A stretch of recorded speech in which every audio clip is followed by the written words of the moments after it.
नमस्कार दोस्तों लोकसभा 543 सीटों का जो नया ताजा सर्वे आया है उसके अकॉर्डिंग दोस्तों आपको बताना चाहते हैं कि आखिरकार पीएम 2024 में कौन बनने वाला है।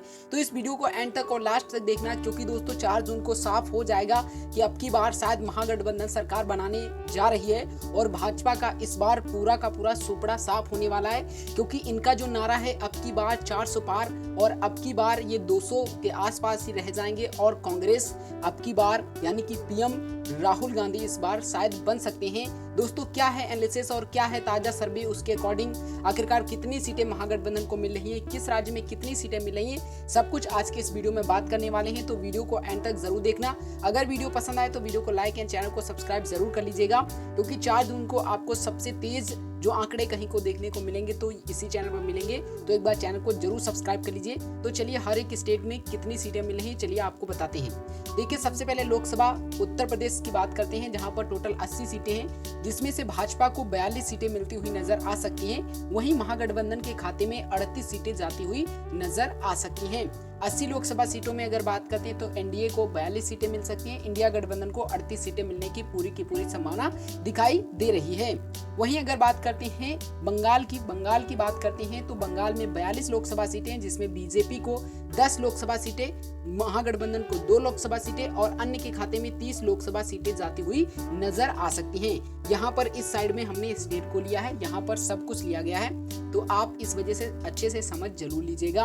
अगर महाराष्ट्र राज्य की बात करते हैं तो यहाँ पर 48 लोकसभा सीटें हैं, जिसमें से बीजेपी को 18, महागठबंधन को 30, अन्य के खाते में 0 सीटें जाती हुई नजर आ सकती हैं। अगर हम एक लोकसभा 170 सीटों के बारे में बात करते हैं तो एनडीए और इंडिया गठबंधन यहाँ पर बराबर चला है 70 में से 70 सीटों का।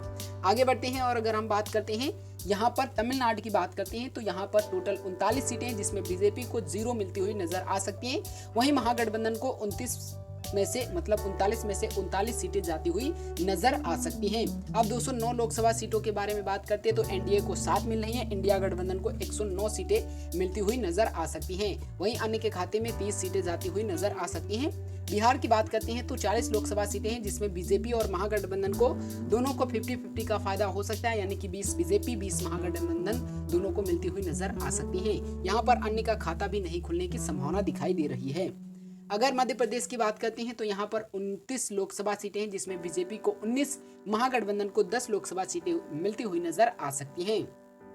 मध्य प्रदेश की बात करते हैं तो यहाँ पर 29 लोकसभा सीटें, जिसमें बीजेपी को यहाँ पर 2 बार हो गया है, तो इसके लिए सॉरी। कर्नाटक राज्य की अगर बात करते हैं तो यहाँ पर 28 लोकसभा सीटें, जिसमें बीजेपी को 14, महागठबंधन को 14, यानी कि 50-50 का फायदा यहाँ पर देखने को मिल सकता है।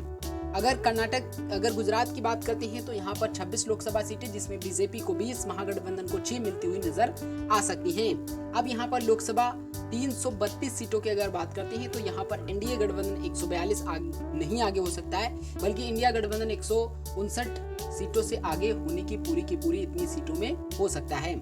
अगर आंध्र प्रदेश की बात करते हैं तो 25 लोकसभा सीटें, जिसमें बीजेपी को 4, महागठबंधन को 1 सीट मिलती हुई नजर आ सकती है और अन्य के खाते में यहाँ पर 20 सीटें जाती हुई नजर आ सकती हैं। ओडिशा की बात करते हैं तो 21 लोकसभा सीटें, जिसमें बीजेपी को 8, महागठबंधन को 2 सीटें मिलती हुई नजर आ सकती हैं। दोस्तों यहाँ पर जो आपको सर्वे बताया जा रहा है ये एकदम सटीक है, लेकिन 4 जून को जब आपको बहुत सारी चीजें अलग दिखाई को पड़ेंगी, क्योंकि बीजेपी का जो दावा है वो दोस्तों इतना भी झूठा नहीं हो सकता है कि आखिरकार उसने जब 300 अगली बार पार कर दिया था तो क्या इस बार उसको 400 लाने में बहुत सारी तकलीफ हो सकती है। हाँ दोस्तों, क्योंकि भारत के अगर आप 100 में से लोगों से पूछोगे कितने लोगों ने बीजेपी को वोट किया है, तो उसमें से आपको बहुत कम यानी कि 40 से 50 भी दोस्तों नहीं मिलने वाले हैं। अगर यहाँ पर इंडिया गठबंधन को इससे ज्यादा देखने को मिल सकती है, 60 के उस पार भी लोगों को देखने को मिल सकता है कि वो इंडिया गठबंधन को वोट दिए हैं, क्योंकि 10 साल से बीजेपी की लगातार जब यहाँ पर सरकार बनी हुई थी तो इससे अब बहुत सारे लोग, नए युवा भी यही सोचते हैं कि सरकार बदलनी चाहिए और नया लोग आना चाहिए ताकि वो जो नई जनरेशन के लिए अच्छा काम कर सके। इस वजह से राहुल गांधी को पीएम का प्रबल दावेदार इस बार देखा जा सकता है 2024 में। और दोस्तों पूरा का पूरा कंफर्म 4 जून को होगा। तो 4 जून के लिए आप चैनल को जरूर सब्सक्राइब कर लीजिए। केरल में 20 लोकसभा सीटें, बीजेपी को 0, महागठबंधन को 20 में से 20 सीटें मिलती हुई नजर आ सकती हैं। अगर झारखंड की बात करते हैं तो यहाँ पर 14 लोकसभा सीटें, जिसमें बीजेपी को 3, महागठबंधन को 10 और अन्य के खाते में 1 लोकसभा सीट जाती हुई नजर आ सकती है। पंजाब की बात करते हैं तो यहाँ पर 13 लोकसभा सीटें, जिसमें बीजेपी को 0, महागठबंधन को 8 और अन्य के खाते में 5 लोकसभा सीटें जाती हुई नजर आ सकती हैं। राजस्थान की बात करते हैं तो 25 लोकसभा सीटें, जिसमें बीजेपी को 15, महागठबंधन को 10 लोकसभा सीटें मिलती हुई नजर आ सकती हैं।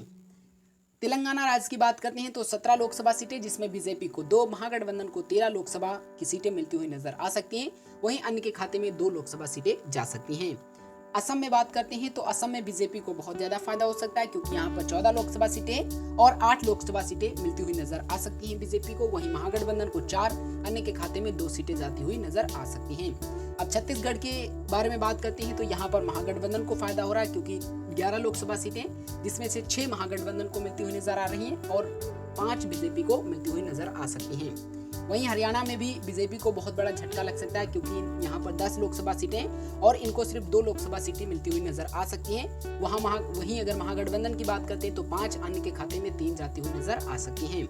यहाँ पर उत्तराखंड में बीजेपी को बहुत ज्यादा फायदा, क्योंकि 5 में से 4 लोकसभा सीटें मिल सकती हैं, लेकिन 1 महागठबंधन को मिलने की पूरी संभावना दिखाई दे रही है। हिमाचल प्रदेश में बीजेपी और महागठबंधन को बराबर का फायदा होगा, क्योंकि यहाँ पर 4 लोकसभा सीटें बीजेपी और महागठबंधन को 2 में से 2 सीटें मिलने की पूरी संभावना बताई जा रही है। गोवा में 2 लोकसभा सीटें, एक महागठबंधन और 1 बीजेपी, दोनों को मिलने की संभावना बताई जा सकती है।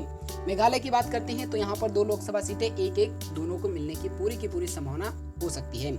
अरुणाचल प्रदेश में महागठबंधन को झटका लग सकता है, क्योंकि यहाँ पर लोकसभा की 2 सीटें हैं और बीजेपी के खाते में जाने वाली पूरी दिखाई दे रही हैं। त्रिपुरा में भी कुछ ऐसा ही हाल है, यहाँ पर बीजेपी को फायदा होने वाला है, क्योंकि 2 में से दोनों लोकसभा सीटें बीजेपी के खाते में जाने वाली हैं। लेकिन वहीं मणिपुर की बात करते हैं तो यहाँ पर बीजेपी को बहुत बड़ा झटका लग सकता है। आपने हाल ही में देखा होगा कि मणिपुर की क्या इस वक्त दशा थी, जिसके अकॉर्डिंग इस बार मणिपुर के जो युवक हैं, मणिपुर के जो लोग हैं, वो शायद बीजेपी से उतने ज्यादा खुश नहीं हैं। इस वजह से वो महागठबंधन की ओर जाते हुए नजर आ सकते हैं और उनको दोनों में से दोनों सीटें मिलती हुई पूरी संभावना बताई जा सकती है।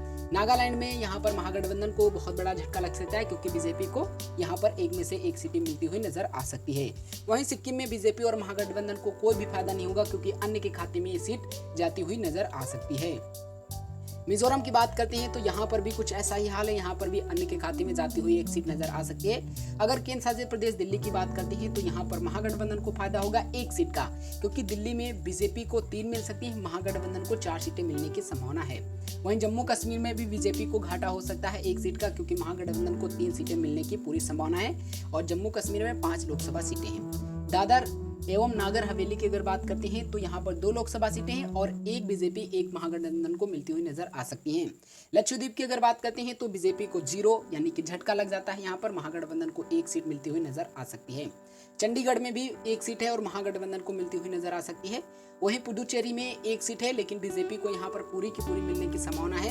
अंडमान एवं निकोबार द्वीप समूह में 1 लोकसभा सीट है, बीजेपी को ही मिलती हुई नजर आ सकती है।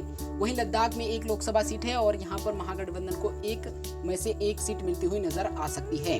तो यहाँ पर अगर पूरी 543 लोकसभा सीटों के अकॉर्डिंग इस सर्वे से देखा जाए तो एनडीए को 211 सीटें मिलती नजर आ रही हैं और इंडिया को 256 लोकसभा सीटें मिलती हुई नजर आ रही हैं और पूर्ण बहुमत की सरकार बनाने के लिए 272 लोकसभा सीटें चाहिए और ओथ के खाते में यहाँ पर 76 हैं। तो इसके अकॉर्डिंग अभी भी महागठबंधन को जीतने के लिए ओथ के साथ जाना पड़ेगा, यानी कि अन्य के साथ जाना पड़ेगा।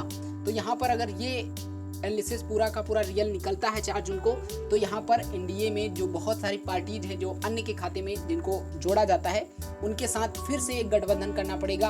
अगर दोस्तों ओथ के साथ एनडीए चली जाती है यानी कि बीजेपी चली जाती है तो वो भी लोकसभा में प्रबल दावेदार हो जाती है जीत के लिए। लेकिन इंडिया के गठबंधन में अगर उनमें से आधे भी आ जाते हैं तो यहाँ पर इंडिया गठबंधन जीत सकता है।